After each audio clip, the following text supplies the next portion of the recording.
सरल हिंदी में तैत्तिरीय उपनिषद दूसरा भाग ब्रह्मानंद वल्ली। ओम। हे भगवान, हम दोनों गुरु शिष्य की साथ साथ रक्षा करो। हम दोनों का साथ साथ पोषण करो। हम दोनों साथ साथ पूरे उत्साह से काम करें। हम दोनों साथ साथ शक्ति प्राप्त करें। हमारा किया हुआ अध्ययन हमें तेजस्वी बना दे। हम दोनों के बीच द्वेष कभी ना हो। ओम शांति शांति शांति। ओम। ब्रह्म को जानने वाला परम तक पहुंच जाता है। उसे सबसे ऊंचा स्थान मिलता है। उसी के लिए आगे ऐसे कहा गया है, ब्रह्म सत्य है, ब्रह्म ज्ञान है, ब्रह्म अनंत है। जो ब्रह्म हृदय के गुप्त स्थान में निवास करता है वही बुद्धि और सर्वोच्च स्वर्ग में भी मौजूद है। वह जो उस ब्रह्म को जानता है वह उस सब कुछ जानने वाले ब्रह्म से पहचान स्थापित करके उससे आश्रय लेकर उस जैसा बनकर अपनी सभी इच्छाएं अनुभव करके उन्हें एक साथ भोगता है। निश्चय ही उस ब्रह्म से जो आत्मा है आकाश तत्व उत्पन्न हुआ। आकाश से वायु निकली, वायु से अग्नि पैदा हुई, अग्नि से जल आया, जल से पृथ्वी निकली, पृथ्वी से जड़ी बूटियां उत्पन्न हुई, जड़ी बूटियों से अन्न पैदा हुआ और अन्न से यह पुरुष अर्थात मानव शरीर। इस प्रकार सूक्ष्म आकाश ने अपनी प्रकृति बदली और अंततः वह स्थूल पदार्थ बन गया और फिर भौतिक मनुष्य बन गया। यह मनुष्य अन्न का ही रूप है। वह भोजन के सार का भी रस है। इस मनुष्य का सिर होता है, इसका दाहिना भाग होता है, इसका बायां भाग होता है, इसका धड़ होता है और इसका निचला हिस्सा होता है जो इसे स्थिर रखने का इसका आधार है, जो इसकी नींव है। इस विषय में आगे कहा गया श्लोक है, पृथ्वी पर रहने वाले सभी जीव अन्न से उत्पन्न होते हैं। अन्न पर ही वे निर्भर होते हैं, अन्न से ही वे जीवित रहते हैं और जब उनका जीवन समाप्त हो जाता है तो फिर वो उस अन्न में ही वापस जाकर विलीन हो जाते हैं। अन्न सब जीवों से पहले जन्मा है और सब जीवों में ज्येष्ठ है, इसलिए इसे रोग हरने वाला यह सब की औषधि कहते हैं। जो अन्न की ब्रह्म रूप में उपासना करता है, जितना भी अन्न उसे चाहिए वह सब का सब उसे प्राप्त हो जाता है। अन्न सबसे पहले जन्मने के कारण सब जीवों का ज्येष्ठ है, इसलिए इसे रोग हरने वाला सब की औषधि कहते हैं। जन्म के बाद वे उसी अन्न द्वारा पोषित होकर बढ़ते हैं। वह सभी प्राणियों द्वारा खाया जाता है और स्वयं भी वह प्राणियों को खाता है, इसलिए वह अन्न कहलाता है। इस अन्न के रस से बने स्थूल पुरुष से भिन्न इस स्थूल शरीर के भीतर रहने वाला एक और पुरुष है जो वायु अर्थात प्राण से भरा है। यह प्राणमय पुरुष है। इस प्राणमय पुरुष का आकार भी पहले अन्नमय पुरुष के आकार जैसा है। अंदर जाने वाली श्वास अपान इस पुरुष का सिर है। फैला हुआ श्वास व्यान इसका दाहिना भाग है। बाहर जाने वाला श्वास प्राण इसका बायां भाग है। आकाश इसका धड़ है और पृथ्वी इसका निचला भाग या आधार है जो इस पुरुष को स्थिर रखता है। इसी विषय में आगे कहा गया श्लोक है, सभी देवता, सभी मनुष्य और बाकी सभी जीव अपने जीवन के लिए श्वास पर निर्भर हैं, जो जीवन आधार शक्ति है। श्वास जीवन आधार शक्ति वास्तव में सभी जीवों का प्राण है, इसलिए उसे सबका प्राण या आयु कहा जाता है। यह समझकर जो कोई प्राण स्वरूप ब्रह्म की उपासना करते हैं, वे एक पूर्ण आयु को प्राप्त करते हैं, क्योंकि यही पुरुष शरीर में रहने वाली आत्मा है जो पहले वाले अन्नमय शरीर में है। निश्चय ही पहले बताए गए प्राणमय पुरुष से भिन्न, उससे भी सूक्ष्म उसके भीतर रहने वाला एक और पुरुष है जो मन है।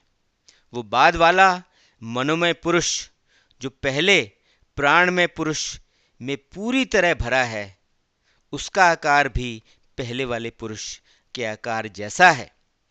मनोमय पुरुष का आकार भी प्राणमय शरीर के आकार जैसा ही है। यजुर्वेद के श्लोक इस मनोमय पुरुष का सिर हैं, ऋग्वेद के श्लोक इसका दाहिना भाग है, सामवेद के भजन गान इसका बायां भाग है, वेद के ब्राह्मण अंकों के आदेश और शिक्षा इसका धड़ है, और अंगिरस और अथर्वन के भजन मंत्र इसका निचला भाग और इसके शरीर को स्थिर रखने का आधार है। मनोमय पुरुष की महिमा में अगला श्लोक है। यदि मनुष्य ब्रह्म के आनंद को जानता है तो वह सदा के लिए भय से मुक्त हो जाता है, लेकिन यदि वह ब्रह्म के आनंद को नहीं जानता, तब उसकी वाणी तथा उसकी श्रुतियां उसके मन के साथ बिना ब्रह्म को प्राप्त किए वापस लौट आती हैं। यह मनोमय पुरुष वास्तव में उस पूर्व प्राणाधार जीवन का शरीर धारण किए आत्मा है। उससे अलग, लेकिन उसके भीतर जो मन का है, एक और भीतरी पुरुष है जो समझ के रूप का है। यह मनोमय व्यक्ति उस समझ वाले पुरुष से व्याप्त है। इस समझ वाले पुरुष का भी वही रूप और आकार है जो मनोमय व्यक्ति का है। श्रद्धा इस समझ वाले पुरुष का सिर है, धर्म परायणता इसका दाहिना भाग है, सत्य इसका बायां भाग है, ध्यान और समाधि इसका धड़ या मध्य भाग है, और महत्व इसका निचला हिस्सा उसे स्थिर रखने का इसका आधार है, इसकी नींव है। इस समझ वाले या विज्ञानमय की महिमा में अगला श्लोक है। यह समझ ही है जो सभी यज्ञों को नियंत्रित और विस्तारित करती है। यह उन्हें यथार्थ रूप से सार्थक बनाती है और सभी कार्यों और कर्तव्यों को कार्यान्वित करती है। यही सभी कर्मों का नियंत्रण और विस्तार करती है। सभी देवता ब्रह्म पर जो प्रथम जन्मा है ध्यान लगाकर उसकी उपासना करते हैं। यदि कोई इस समझ या विज्ञान को ब्रह्म रूप से जानता है और उससे प्रमाद या अभिमान नहीं करता और उस निश्चय से नहीं गिरता, वह इन अभिमान रूपी पापों को शरीर में ही छोड़कर समस्त भोगों का अनुभव करता है। यह समझ वाला पुरुष वास्तव में पूर्व मनोमय पुरुष का शरीर धारण किए आत्मा है, लेकिन इस समझ वाले पुरुष से भिन्न, पर उसके भीतर एक और पुरुष है जो आनंद है। वह समझ वाला पुरुष इस आनंद वाले पुरुष से पूरी तरह व्याप्त है। इस आनंद वाले पुरुष का भी वही रूप और आकार है जो पूर्व समझ वाले पुरुष का था। प्रियता इस आनंद वाले पुरुष का सिर है, प्रसन्नता इसका दाहिना भाग है, अत्यंत खुशी इसका बायां भाग है, आनंद इसका धड़ है और ब्रह्म इसे स्थिर रखने का इसका आधार, इसकी नींव है। अगला श्लोक इसी आनंदमय पुरुष के बारे में है। यदि कोई ब्रह्म के अस्तित्व को नहीं मानता तो वह स्वयं भी बिना अस्तित्व वाला हो जाता है। वह असत में जीता है। यदि वह मानता है कि ब्रह्म का अस्तित्व है तो वह सत्य में जीता है। यह आनंद वाला वास्तव में पूर्व समझ वाले का ही शरीर धारण किए रूप है। तब ये प्रश्न उठते हैं, जो ब्रह्म को नहीं जानता, जो अज्ञानी है, मृत्यु के बाद, संसार से प्रयाण करने के बाद क्या वह परलोक को जाता है या नहीं जाता? या यह है कि जिसे ब्रह्म का ज्ञान है, जो ज्ञानी पुरुष है, वह मृत्यु के बाद, संसार से प्रयाण करने के बाद परलोक को प्राप्त करता है या नहीं करता? वह परमात्मा ने इच्छा की मैं बहुत बन जाऊं, मैं जन्म ले लूं, यह सोचकर उसने तप किया। तप करने के बाद उसने सृष्टि सृजित की। जो कुछ भी यहां अस्तित्व में है, उस सब का सृजन किया।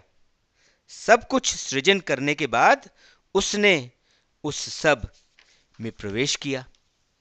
सब में प्रवेश करने के बाद वह दोनों, अस्तित्व वाला वास्तविक और जो उससे परे अमूर्त है, वह भी बन गया। वो वास्तविक के परे और अवास्तविक से भी परे बन गया। वह परिभाषित और अपरिभाषित बन गया। वो स्थापित और अस्थापित बन गया। वह बुद्धिमान और बुद्धि रहित बन गया। वह सत और असत बन गया। वास्तविक होकर, सत्य होकर वो सब कुछ जो यहां दिखाई देता है, सब बन गया। यही है जिसे सब सत कहते हैं। इसी को ब्रह्म कहते हैं। इस विषय में आगे यह श्लोक है। शुरू में दुनिया का अस्तित्व नहीं था। यह सब कुछ केवल अव्यक्त ब्रह्म था। इसलिए अस्तित्व को सृजित किया गया। ब्रह्म से ही यह सत अर्थात नाम रूप या प्रत्यक्ष जगत उत्पन्न हुआ। ब्रह्म ने स्वयं का स्वयं से ही इस रूप में सृजित किया। इसलिए उसे स्व रचयिता कहते हैं। स्वयं बना हुआ, अपने आप बना हुआ कहते हैं। वास्तव में जो भी प्रकृत है वह ब्रह्म है, जो सचमुच सारे अस्तित्व का सार या रस है। क्योंकि सार मिलने पर, रस मिलने पर व्यक्ति आनंदित हो जाता है। वह आनंद से भरपूर और विभोर हो जाता है। यदि आकाश स्वरूप यह आनंद या परमात्मा ना होता तो कौन जीवित रह सकता था या सांस लेने की क्रिया कर सकता था? यह ब्रह्म ही है जो सबको आनंद प्रदान करता है। वह ब्रह्म जो अदृश्य है, जो बिना शरीर के है, जो अपरिभाषित है और जो स्वयं बिना सहारे के है। जब व्यक्ति ऐसे ब्रह्म के सहारे में निर्भयता पा लेता है, तब और तभी वास्तव में व्यक्ति निर्भय हो जाता है। लेकिन जब व्यक्ति उस ब्रह्म से अपने आप को छोटे से भी छोटे अंतराल के लिए भी अलग मान लेता है, अर्थात जब वह अपने आप को ब्रह्म से क्षण भर के लिए भी अलग मान लेता है, तब उसके लिए जन्म मृत्यु रूप भय पैदा हो जाता है। यह भय सभी को होता है, चाहे वह कितना अभिमानी अथवा विद्वान ना हो। उन सब को होता है जिन्होंने अपने और ब्रह्म में फासला कर लिया है। इस विषय में अगला श्लोक है। उसके भय से ही वायु चलती है, उसके भय से ही सूर्य उदय होता है, उसके भय से ही अग्नि जलती है और उसके भय से ही इंद्र वर्षा देता है और मृत्युदेव अपने कर्मों में लगा रहता है। यह मान लो कि एक युवक अपने जीवन के शिखर पर है। वह अच्छा पढ़ा लिखा है, वह कार्य में कुशल है और शरीर से स्वस्थ और शक्तिशाली है। और यह मान लो कि इस पृथ्वी की सारी धन दौलत उसके भोगने के लिए उसे प्राप्त है। तो यह पृथ्वी का उसका भोगना मनुष्य लोक का उसके लिए एक सुख या एक आनंद माना जाएगा। ऐसे मानव आनंद का 100 गुना सुख मानव गंधर्वों के एक सुख या एक आनंद के बराबर है। और ऐसा ही आनंद वेदों को अच्छी तरह जानने वाले और इच्छाओं से प्रभावित न होने वाले और उनसे अनछुआ और विरक्त रहने वाले व्यक्ति का भी है। मानव गंधर्वों के आनंद का 100 गुना आनंद दैवी गंधर्वों के एक आनंद के बराबर है। और ऐसा ही आनंद वेदों को अच्छी तरह जानने वाले और इच्छाओं से प्रभावित न होने वाले और उनसे अनछुआ और विरक्त रहने वाले व्यक्ति का भी है। दैवी गंधर्वों के आनंद का 100 गुना आनंद पितृलोक में चिरस्थायी लोगों के एक आनंद के बराबर है। और यही आनंद वेदों को अच्छी तरह जानने वाले और इच्छाओं से प्रभावित न होने वाले तथा उनसे अनछुआ और विरक्त रहने वाले व्यक्ति का भी है। पितरों के आनंद का 100 गुना आनंद अपने कर्मों से देवता बनने वालों के एक आनंद के समान है। और यही आनंद वेदों को अच्छी तरह जानने वाले और इच्छाओं से प्रभावित न होने वाले तथा उनसे अनछुआ और विरक्त रहने वाले व्यक्ति का भी है। कर्म से देवता बनने वालों के आनंद का 100 गुना आनंद जन्म से बनने देवता के एक आनंद के बराबर है। और यह आनंद वेदों को अच्छी तरह जानने वाले और इच्छाओं से प्रभावित न होने वाले और उनसे अनछुआ और विरक्त रहने वाले व्यक्ति का भी है। देवताओं के आनंद का 100 गुना आनंद देवताओं के राजा इंद्र के एक आनंद के बराबर है। और यही आनंद वेदों को अच्छी तरह जानने वाले और इच्छाओं से प्रभावित न होने वाले और उनसे अनछुआ और विरक्त रहने वाले व्यक्ति का भी है। और इंद्र के आनंद से भी 100 गुना आनंद बृहस्पति के एक आनंद के समान है। और यही आनंद वेदों को अच्छी तरह जानने वाले और इच्छाओं से प्रभावित न होने वाले तथा उनसे अनछुआ और विरक्त रहने वाले व्यक्ति का भी है। और बृहस्पति के आनंद से भी 100 गुना आनंद प्रजापति के एक आनंद के बराबर है। और यही आनंद उसका भी है जो वेदों को अच्छी तरह जानता है और जो इच्छाओं से प्रभावित नहीं होता है और उनसे अनछुआ और विरक्त रहता है। और प्रजापति के आनंद से 100 गुना आनंद स्वयं सृष्टिकर्ता ब्रह्मा के एक आनंद के बराबर है। और यही आनंद उसका भी है जो वेदों को अच्छी तरह जानता है और जो इच्छाओं से प्रभावित नहीं होता और उनसे अनछुआ और विरक्त रहता है। इस प्रकार जो व्यक्ति वेदों को अच्छी तरह जानता है और समझता है और जो अपनी इच्छाओं से प्रभावित नहीं होता, जो उनसे अनछुआ और विरक्त रहता है, उसे श्रेष्ठ आनंद मिलता है, यहां तक कि उसे ब्रह्मा के बराबर का आनंद मिलता है। वह जो यहां पृथ्वी पर है और वह जो वहां सूर्य में है, वह एक ही है। वो जो यह जानता है वह मृत्यु पर इस संसार से प्रयाण करते समय उस आत्मा तक पहुंच जाता है जो अन्नमय है। वो उस आत्मा तक पहुंच जाता है जो प्राणमय है। वो उस आत्मा तक पहुंच जाता है जो मनोमय है। वो उस आत्मा तक पहुंच जाता है जो विज्ञानमय या समझमय या जो समझ वाली है। वो उस आत्मा तक पहुंच जाता है जो आनंदमय है, जो परम आनंद है। इसी विषय पर अगला श्लोक है। ब्रह्म का आनंद अनुभव करने के बाद ऐसे प्रकाशयुक्त, ऐसे प्रबुद्ध और ज्ञानी व्यक्ति को कोई भय नहीं रहता। लेकिन यदि वह ब्रह्म तक नहीं पहुंचता, तब उसकी वाणी उसकी इंद्रियों सहित ब्रह्म को प्राप्त ना करके उसके मन के साथ वापस लौट आती है। प्रकाशयुक्त, प्रबुद्ध और ज्ञानी व्यक्ति इस विचार की चिंता नहीं करता। वह इस विचार से नहीं सताया जाता कि मैंने श्रेष्ठ कर्म, मैंने सही कर्म क्यों नहीं किया, मैंने पाप या अधर्म क्यों किया।